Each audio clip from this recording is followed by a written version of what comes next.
Hello and welcome back to English RWSL podcast episode 6, where we help you improve your English reading, writing, speaking, and listening skills. In today's episode, we'll continue discussing interesting and useful vocabulary words and phrases for everyday conversation. First up, we have the word ubiquitous. This means something that is present everywhere or seems to be always around.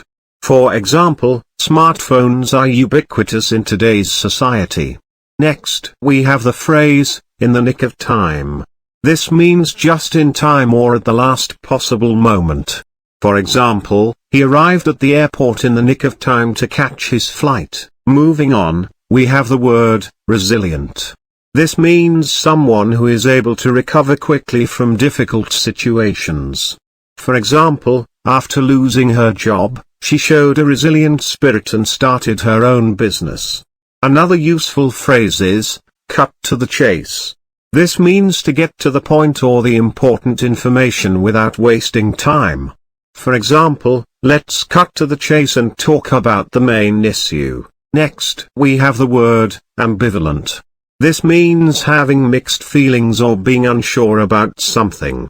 For example, I'm ambivalent about going on vacation this year because of the pandemic. Moving on, we have the phrase, all ears. This means to be very interested and eager to hear what someone has to say. For example, when he started telling me about his travels, I was all ears. Another useful vocabulary word is, esoteric. This means something that is intended for or understood by only a small group of people with specialized knowledge or interests. For example, quantum mechanics is an esoteric field that requires advanced math skills to understand. Lastly, we have the phrase, get your act together. This means to get organized and start performing better. For example, after receiving poor grades, he needed to get his act together and start studying more. And there you have it, some more interesting and useful vocabulary words and phrases for everyday conversation.